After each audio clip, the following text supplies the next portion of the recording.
Assalamu alaikum warahmatullah. Assalamu alaikum warahmatullah. I was looking at some references which I said later on I may produce things I mentioned, and they had to be substantiated later on. So let's now turn to the subject. What would you like me to say now? First, Mrs. Maha has something to say. It's a comment or a remark. What is it? It was about yesterday's talk. We were talking about your hijrat from Pakistan. Right. And I was seeing too many similarities between this hijrat and the hijrat of the Rasul sallallahu alayhi wasallam. Even when you mentioned that somebody took your car and went into this route, I remembered Hazrat Ali radiallahu anhu when he slept in the bed of the Rasul sallallahu alayhi wasallam. You see, I didn't mention that myself, I knew, because there's no, as we call, the distance is so big that I didn't consider it fit to mention this. But in fact, it's not a question of status, it's a question of the style of things which is organized by God, in every case in similar way. So because it relates to Sunnah, that doesn't change. But those similarities sometimes are awe-inspiring. One is afraid and one feels too little to even mention those. That is why I didn't speak of that. Otherwise, in every hijrah, whether it is a Prophet of Allah or somebody who is doing hijrah for the sake of Allah, the style of Allah's coverage, providing protection and canopy, remains the same. The same was extended to the first Muhajirin to Habsha. And the way Allah helped them by changing the heart of the king of Habsha in their favor. So we are talking of change of heart here, So there are similar things. Even if we mention or we discover some similarities, they have nothing to do with the status of the people. They only indicate the blessing, the grace of Allah. That whenever some people migrate for His sake and leave one place and go to another, His protection is extended to them, whether personally they do not belong to any status or not. This hijrah was definitely protected by Allah and was foretold to me that this hijrah is going to be under God's canopy and cover. Once during a few weeks maybe earlier, I had no idea that I would be able to, I'm going to leave. But one morning I had a revelation from Allah. And it was a very short and I couldn't understand this. And a voice said in my ears, Huzur Ruhul Amin. Ruhul Amin. So I mentioned it to Brigadier Wakil Sahib. I said, I have heard this and I am surprised, I don't understand the meaning. And then I wrote to Sheikh Mubarak Ahmed Sahib, who was the Amir of UK at that time. But I also wrote to him that this is what I heard. And now he remembers he also mentioned it once again in one of his letters. So this Amin here indicated that Allah's spirit, the spirit of angels, is with you to protect. And at that time I had no idea as to what's going to happen, or even the hijrah was not contemplated at all. So there are other things happened in dreams and so on, which made me 100% certain that nothing is going to happen, nothing can stop me. So my wife was a bit worried at the airport. So I told her, don't worry at all. I know nothing can touch us. So exactly this is how it happened with the grace of Allah. So the hijrah has a style, but when Allah decides and organizes the hijrah Himself, then absolutely there is nothing for man to do but to wait for the blessings of Allah to descend. This is another similarity, حضور لا تخف إن الله معنا. Yes, I This sentence, حضور رجل أمين, is it Urdu? Ruhul Amin. روح الأمين. حضور روح الأمين. Urdu style. Yes, but the Arabic. Yes, the words are Arabic, but Ar-Ruhul Amin was not said. In Urdu we say Ruhul Amin, meaning the same. Sifat Masuf in Urdu is not with Ar-Ruhul Amin. It's always Ruhul Amin. So this is the impression I received, that it is a Sifat Masuf, but Urdu style, although the words were Arabic. It's not Amin's spirit. It's the spirit which is Amin. In Urdu we will say that exactly like this. Brigadier Zakir Bashir Zaman, who is married to a cousin of ours, I also mentioned it to him. Brigadier Bashir Zaman. Baqi Zaman. Retired. Just a minute. Find out from him. Either it was, I remember Ruhul Amin, but it may have been Nurul Amin, but I remember Ruhul Amin. Because it's a matter of revelation, it has to be checked further. Now, it is a style which also indicates the meaning. The voice was speaking in my ears, but it was not addressing me. I never had the impression that I am being addressed as this. It was pointing at something in front of me. Huzur, as somebody says, Huzur, look at that. Yes. This was the style. So I was never doubt about the style of the message. It was very clear. It drew my attention to something in front. Look, there you are. So that was awakening me. That is later on I understood. It was pointing out that look here, you are in front of you is Ruhul Amin. Alhamdulillah. Next. Now, what happened to the mullahs and to the other? Now, something very interesting to be told. They went on bragging about my departure, and now there are two things which have to be particularly mentioned here. If my departure was an attempt to flee from justice, and those who made it impossible for me to remain in Pakistan and function as the head of the Ahmadiyya community, then those were heroes in the sight of Allah. And I was the culprit, Then something should happen to them to show that they are very dear to Allah. And something should have happened to me and our Jamaat to show that you are cursed, you are thrown out of your country, and you find no room of peace anywhere in the world. This is the obvious conclusion one draws from their claim that I was the most cursed man on earth,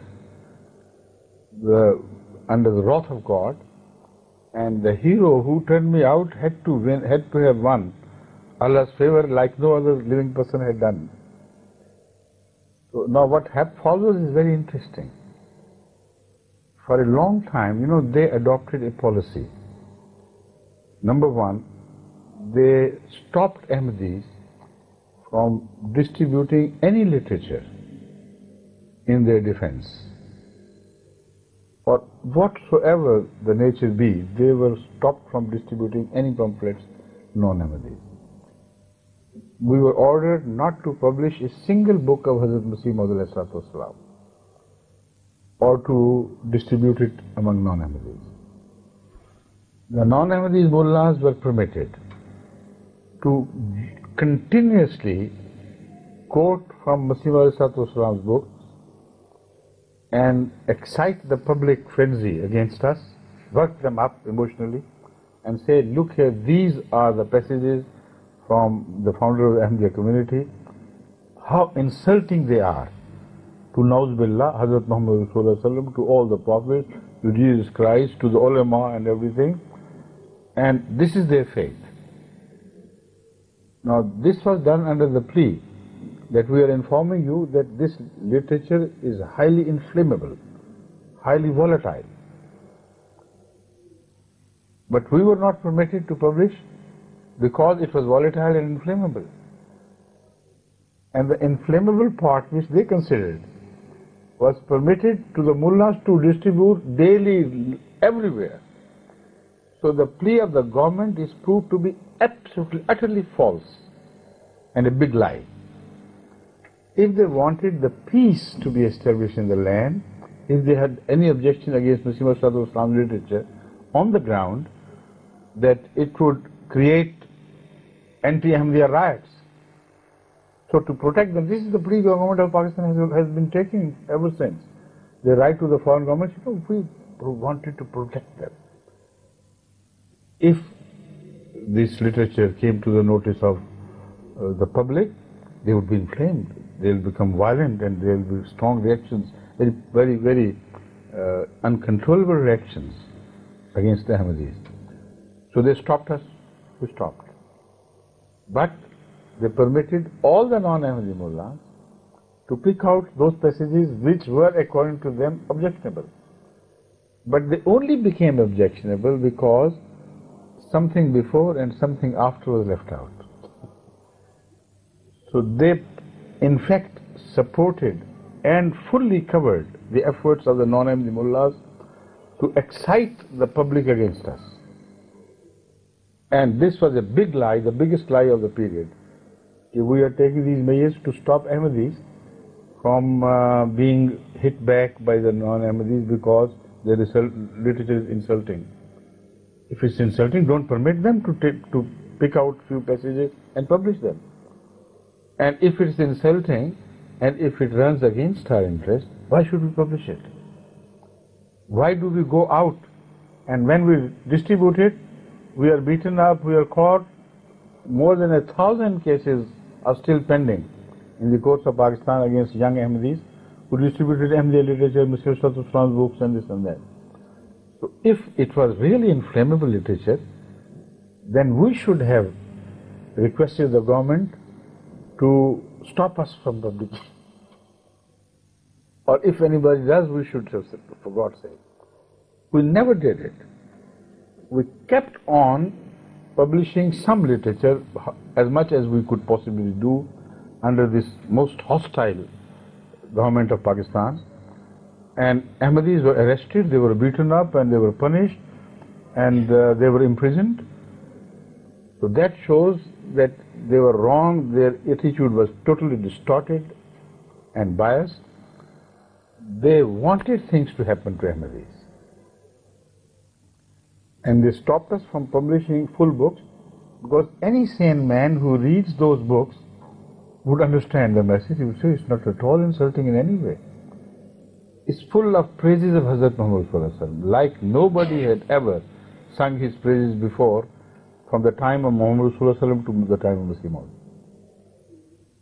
Even in Arabic, Persian, Urdu, you read whether it's prose or poetry, you will never find a single man equal to Masih Maud al-Islam who has sung his praises with such love.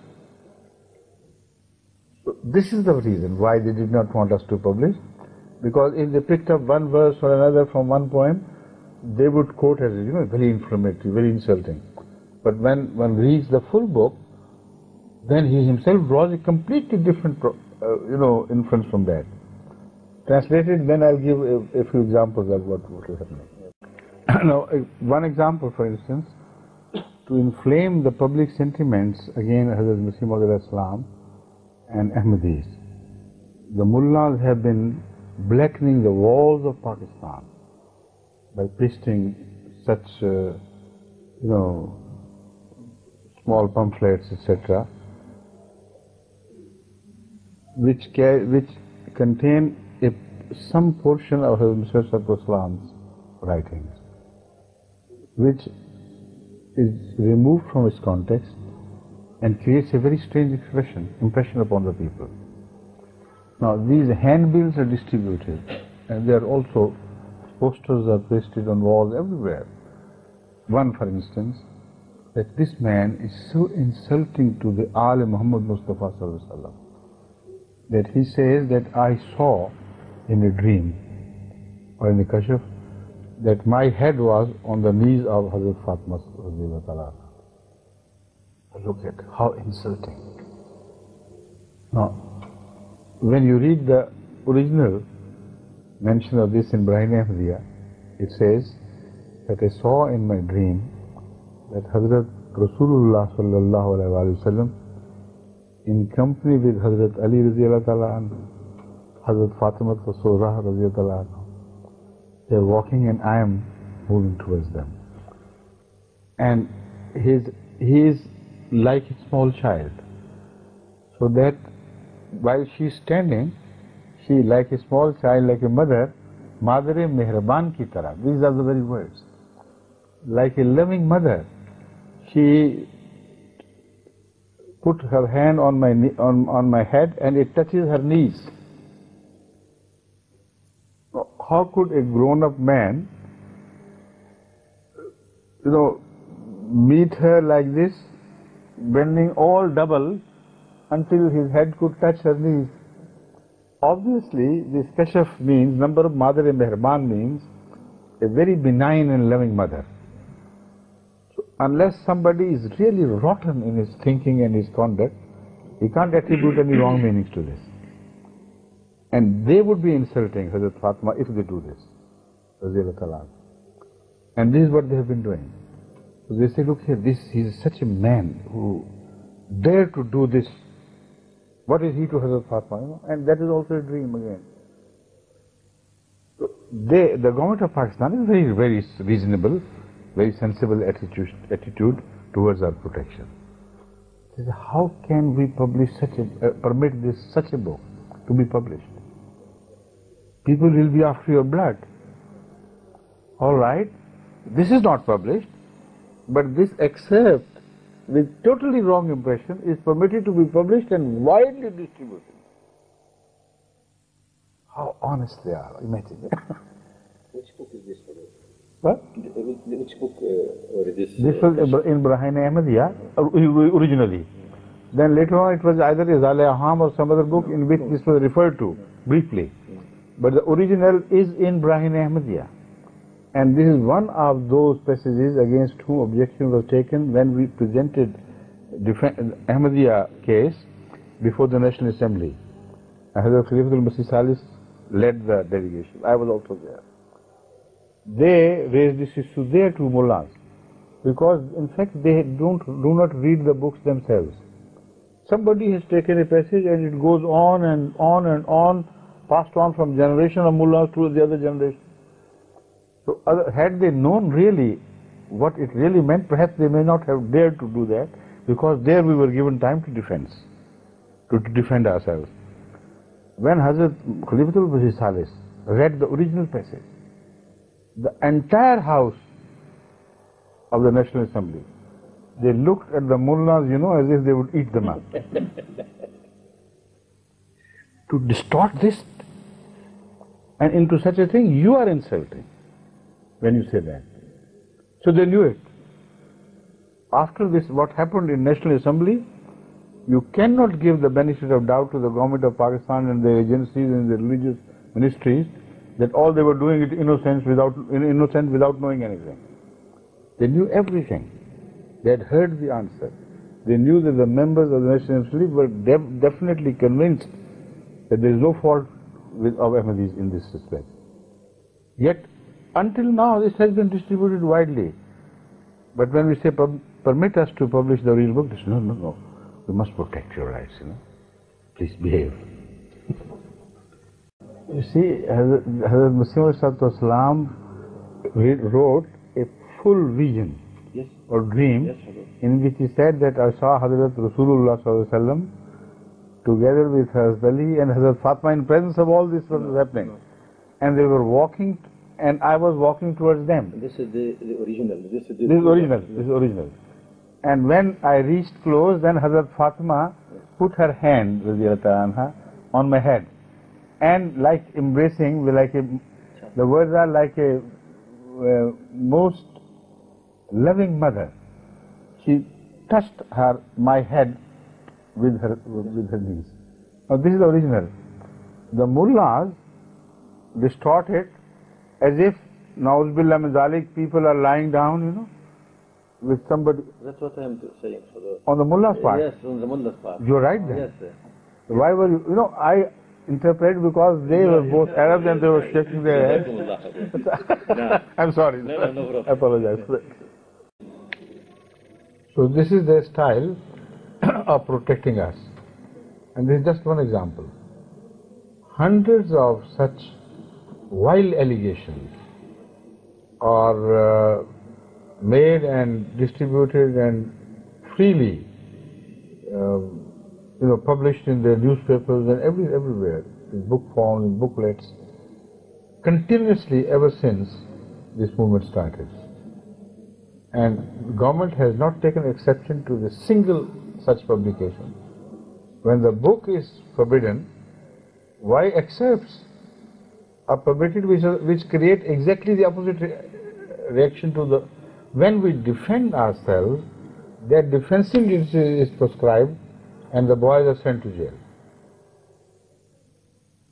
For instance, on this issue particularly, we wrote the answer, and Hazrat Khalifatul Masih Salih not only quoted this book, presented this book in the original form, he said, look here, in your own history is full of such visions, which if anybody has to take exception to that, he should take exception to those visions. Hazrat Abdul Qadir Jilani is told to have seen in a dream that like a child, he was being suckled by Hazrat Fatima Radhiyallahu Ta'ala. If anybody has to take objection, nobody has any common sense, with any common sense can do that, but these have no common sense. So they should not have spared Hazrat Abdul Qadir Jilani either. But because he has such support from all the Ummah now, nobody would dare do that.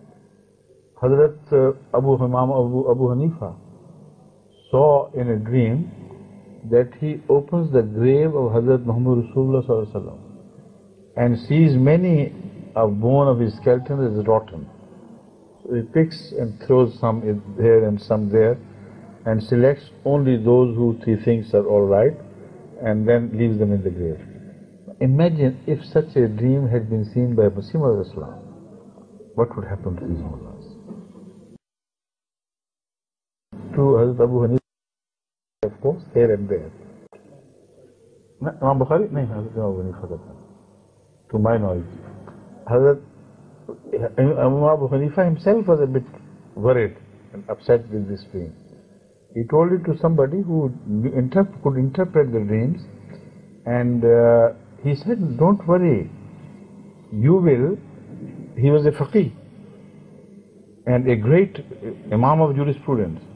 He said all sorts of reports would be related to you about Hazrat Sallallahu Alaihi Wasallam's decisions, and you have to pick the right one from the wrong. If you don't have the wisdom to do that and the blessing from Allah to be able to make distinction between the right and wrong, how can you be the imam of this?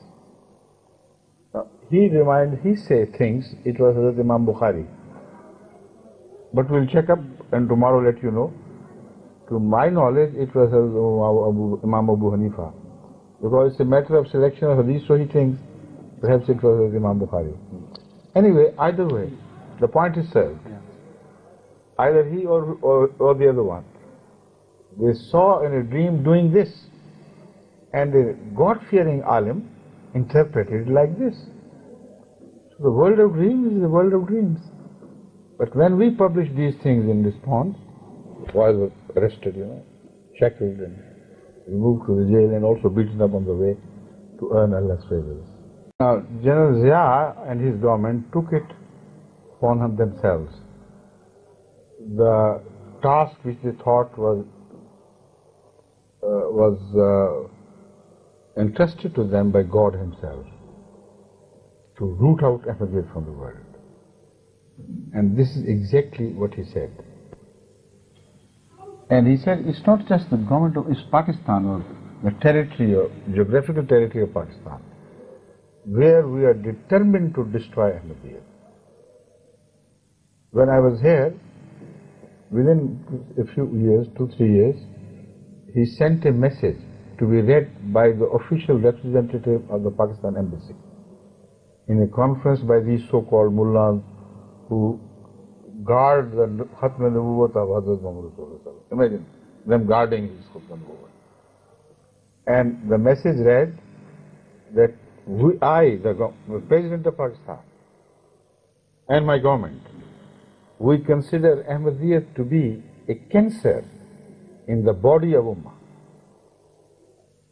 So wherever they are, we are determined to pursue them.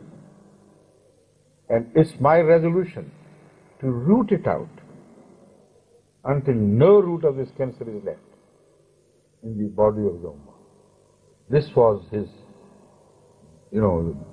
tall claim and big talk. And then they say, no, we are only to protect. Are they protecting the cancer in their own country? Why don't they let the public know through the books of the Shaykh? Let them read it and know that it is cancer and destroy it. But when they permitted the mullahs to do this and inflame the sensibilities of the common people, unknowing people, still because they know Ahmadis in their societies to be good, not only law-abiding citizens, but excellent Muslims and excellent human beings. That is why they failed to create, country-wise riots which would result in the total destruction of Ahmadiyya. But they intended to do this because one of his favorite minister of religions was his special favorite. His name was Raja Zafrul Haq. He announced once on television, gave a public press statement that we are really disappointed in you. The government has provided you, the people of Pakistan, with all the means and instruments to destroy Ahmadiyyat, and nothing is happening. Why don't you do something? Minister of Religion addressing the people of Pakistan and reproaching them for their inaction, while he committed the government of Pakistan had done everything they could to support you and to defend, to stop the hands of Ahmadis from reacting to whatever you do to them. And yet, you don't do anything. Because this was taking place. They had begun to hate each other. They still do. They are in fact a disunited people. Artificially the government brings them together under one role. All the ulama are not united. Today united, tomorrow split into schisms and divisions. And deep within they hate each other. So such a people cannot be united for long against one Jamaat. But anyway, other measures were taken by God to give us protection, and we are under Allah's protection. So this is how they failed. On the one hand, the President claims that we'll pursue this concept wherever it is, and we'll root it out. On the other, the Minister accepts the defeat, that we have failed to do it, even within our own territory. To understand the mind of Zia and his toadies, I'll quote a few other things, the measures which he took. First of all, why should the government of Pakistan pick out one sect of, or as they call religion, of their own citizens for hitting at them and to propagate against them so violently? There's no earthly reason why they should do it. But Zia's distorted mind found one reason. Pakistan had a shameful defeat at the hands of India in Bangladesh, before it was Bangladesh. In Bengal, Pakistan army came to a disgraceful defeat at the hands of Bangladeshis, the claimant to Bangladeshis and the government of military of India. And this was something which the Pakistan army had not forgotten. Because previously, and still they are in very high spirits regarding India, they claim that we are the people, martial races, we have conquered the whole of India once and this and that, and we have Islam, of course, to strengthen us. It's impossible for them to take defeat at India's hand lying down. But what we saw on the television was that their general was slapping the Pakistani general in charge, the whole command salient, and he said, "Do this, sign here." And he signed a peace treaty. Most disgraceful act of signing the peace treaty that I have ever seen, or the history of the world has ever seen. So this is how it was brought about, and this was strengthening in their hearts. It was hurting naturally. It hurt every Pakistani, in fact. We also, couldn't tolerate this disgrace. Everybody cried at this. But Zia-ul Haq wanted to turn all this against Ahmadiyyat, and also to find a defense for the army of what they had done there. He said, we are doing it to Ahmadis because as members of the defense force of the country, our prior responsibility is to defend the frontiers of Islam. We are an army of a Muslim country, and as such it is our responsibility to defend the frontiers of Islam. As if the armies are always created to defend the religious frontiers and not the territorial frontiers. Of course, if we lost to Bangladesh or to India, it's a small matter, it's territorial frontier, a small insignificant thing. Don't blame us for that. But as far as the frontiers of Islam are concerned, we are the stalwarts, we are going to defend it. And defend against whom? Against a small defenseless community. So they created an imaginary enemy out of us and started defending like Don Quixote of Spain, that hero, Came now in my mind. Exactly. It's pronounced Don Quixote in Spain, Don Quixote. So that Don Quixote was Zia-ul Haq. He created an enemy out of Ahmadiyyat who were the champions of Islam throughout.